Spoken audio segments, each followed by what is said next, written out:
Gorakhpur news room live में राजन राय और रोली खन्ना आपका स्वागत करते हैं। सबसे पहले गोरखपुर और बस्ती मंडल में क्या कुछ आज दिन भर का घटनाक्रम रहा है इसके बारे में बताएंगे। और एक खास बात कि मुख्यमंत्री योगी आदित्यनाथ गोरखपुर में 2 दिन के लिए हैं, उनका दिन भर का दौरा रहा, दिन भर के कार्यक्रम रहे, उसके बारे में भी विस्तार से जानेंगे। चेतावनी बिंदु के पार कर चुकी है सरयू। देवरिया में हम बात करें तो बाढ़ का जो इस खतरा है वो लगातार बढ़ रहा है और देवरिया से ये संकेत मिल रहे हैं कि सरयू जो है वो चेतावनी बिंदु को पार कर चुकी है। हालांकि सिद्धार्थनगर में, महाराजगंज में, बस्ती में और गोरखपुर बस्ती मंडल के जो अन्य जिले हैं वहां पर कटान तेज हो चुकी है। जो नदी के किनारे रहने वाले लोग हैं, ग्रामीण हैं, वो इस समय डरे हुए हैं। हालांकि बाढ़ से जुड़े जो इस आपदा विभाग और जो बाढ़ की तैयारियों को, राहत कार्यों को देख रहे हैं, उनका ये कहना है कि डरने जैसी कोई बात नहीं है, क्योंकि जो अधूरे तटबंध के जो अधूरे काम थे उनको पूरा किया जा रहा है। लेकिन नेपाल से चूंकि बैराज से पानी छोड़ दिया गया है और लगातार पानी आगे बढ़ रहा है, इसलिए डर स्वाभाविक है। बात करें एक घटना जो है वो महाराजगंज की है। ठूठीबारी जगह में 2 बच्चों को बचाने के प्रयास में एक ग्रामीण की मौत हो गई है। सूचना मिली, परिजन नहीं पहुंच पाए थे, वो ग्रामीण बच्चों को बचाने के लिए कूद पड़ा। बच्चे तो निकल आए लेकिन उस ग्रामीण की जान चली गई है। बाकी एंटी करप्शन टीम ने संत कबीर नगर में 30,000 रुपए रिश्वत लेते हुए चकबंदी लेखपाल को दबोचा है और ये लेखपाल जो है वो गोरखपुर का ही रहने वाला है। सपा के पूर्व विधायक जो कि राहुल गांधी के हिरासत में लेने को लेकर और अखिलेश यादव को जो हिरासत में लिया गया था कल, उसको लेकर बस्ती मंडल में भी प्रदर्शन कर रही है। योगी आदित्यनाथ गोरखपुर में हैं, तो ऐसे में सुबह ही सपा के कहीं कहीं समाजवादी पार्टी के और कहीं कहीं कांग्रेस के कई नेताओं को नजरबंद रखा गया है। ये था दिन भर के जो घटनाक्रम हैं उनके बारे में। अब हम जानेंगे मुख्यमंत्री योगी आदित्यनाथ के दौरे के बारे में विस्तार से, और इससे बताएंगे हमें राजन राय जी। राजन जी, विधानसभा चुनाव की आहट हो रही है और ये माना जा रहा है कि जो दौरे योगी आदित्यनाथ जी के चल रहे हैं, चूंकि वो गोरखपुर शहर से विधायक भी हैं, तो ऐसे में जो लगातार दौरे तेज हो गए हैं उसको उससे जोड़कर देखा जा रहा है। और ये साफ संकेत जो राजनीतिक विशेषज्ञ हैं उस सियासी गलियारों में चर्चा तेज है। तो ये 2 दिन के लिए जो दौरे पे योगी आदित्यनाथ जी यहाँ आए हैं, तो सबसे पहले जो इसका जो सियासी पक्ष है और जो उनका जो संगठन स्तर पर जो कार्यक्रम था, सबसे पहले वो बताइए क्या था और क्या रहा उसमें। मुख्यमंत्री का ये जो दौरा है ये पूरी तरह से अब चुनावी मोड में आ गया है।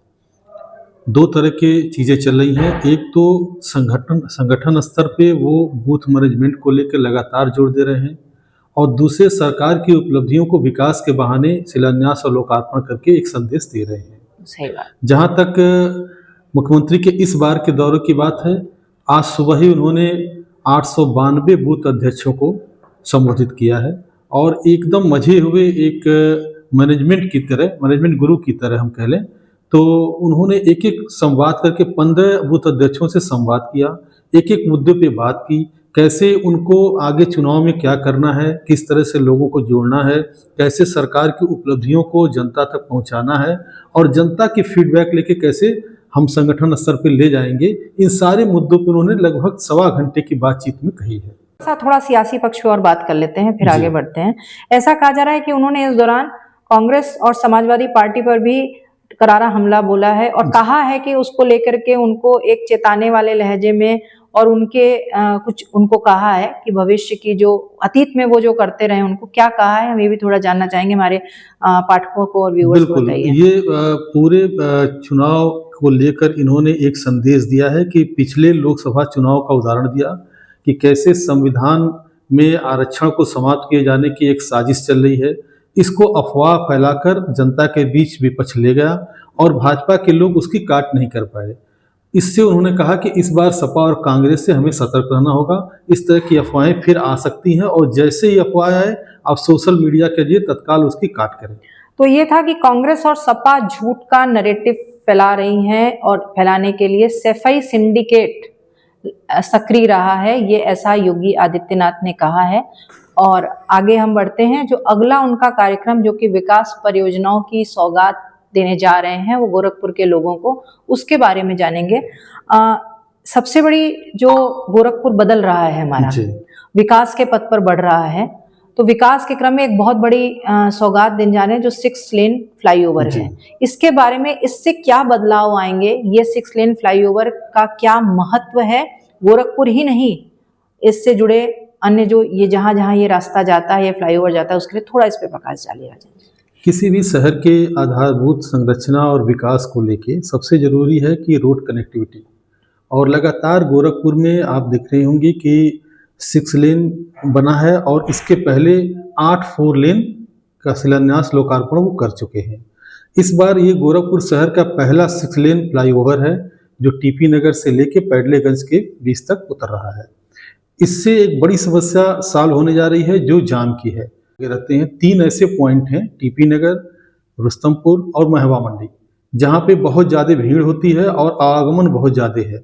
इस 6 लेन के फ्लाईओवर के बनने से ये जाम से लोगों को बड़ी मुक्ति मिलने जा रही है। ये तो थे 995 करोड़ रुपए की सिर्फ 6 लेन फ्लाईओवर की परियोजना। इसके अलावा जिन परियोजनाओं का लोकार्पण और शिलान्यास योगी आदित्यनाथ करेंगे उसके बारे में भी संक्षेप में जानकारी दें। इसके अलावा एक बड़ी सौगात गोरखपुर को देने जा रहे हैं, जिसमें यह है कि महिला सशक्तिकरण के लिए श्रमजीवी महिला छात्रावास का निर्माण होने जा रहा है। ये गोरखपुर का पहला छात्रावास ये दूसरा है। इसके पहले एक मदन मोहन मालवीय विश्वविद्यालय में पहला छात्रावास वो बन रहा है और इस छात्रावास की लागत लगभग 47 करोड़ 38 लाख आएगी। इसके अलावा कल जो अन्य कार्यों का लोकार्पण होने जा रहा है उसमें एयरफोर्स स्टेशन परिसर में MES ऑफिस कॉम्प्लेक्स की शिफ्टिंग का कार्य शुरू है, वो है। और फिराक गोरखपुर चौराहा से लेकर पैडलेगंज तक सड़क चौड़ीकरण हुआ है। हमने कहा कि 4 लेन की जाल अभी बताया था, ये भी 4 लेन की वही एक कड़ी है। इसका भी वो शिलान्यास लोकार्पण करने जा रहे हैं। और शिलान्यास की कड़ी में नंदानगर पुलिस चौकी से शमशेर गेट तक लेवल क्रॉसिंग अंडरपास बनना है, वहाँ उसकी सौगात देने जा रहे हैं। टाटा टेक्नोलॉजी लिमिटेड से राजकीय महिला पॉलिटेक्निक में सेंटर ऑफ एक्सीलेंस बनाया जा रहा है। ये एक बड़ी उपलब्धि है महिलाओं को लेके। 7 करोड़ 6 लाख 75 हजार की लागत से इसका भी शिलान्यास होने जा रहा है।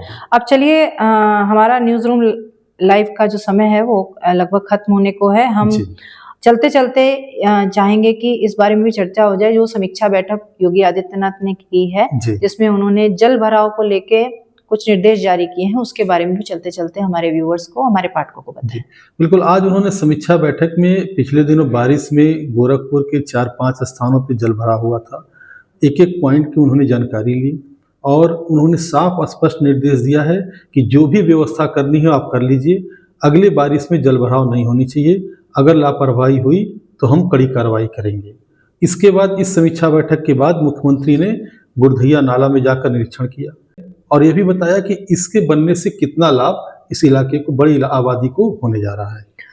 ये भी बता दें कि अभी बीते दिनों जब योगी आदित्यनाथ ने, मुख्यमंत्री ने जब एक समीक्षा बैठक की थी उसमें उन्होंने जल भराव को लेकर सख्त निर्देश दिए थे। उसके बाद बड़ा बदलाव देखने को मिला है और शहर में जो नगर निगम और संबंधित विभागों की जो भी टीम है वो लगातार बीते 1 हफ्ते से, जब से पानी मानसून अपनी पूरी रौ में आया है और जलभराव जैसे हालात बने हैं शहर में, तब से पूरी तरह से टीम सक्रिय है। और कहीं भी ये एक बहुत ही सुखद संकेत है और बदलाव की ही बात है कि ज़्यादा से ज़्यादा 2 से 3 घंटे के अंदर जो भी जलभराव के इलाके थे वो खाली हो गए। तो न्यूज रूम लाइव में गोरखपुर से रोली खन्ना और राजन राय जी के साथ हम जुड़े रहिए और ताज़ा अपडेट देखते रहिए। धन्यवाद। आपके राज्य की खबरें, आपके शहर की खबरें सबसे पहले जानने के लिए देखते रहें अमर उजाला। चैनल को सब्सक्राइब जरूर कर लें और पाएं हर अपडेट।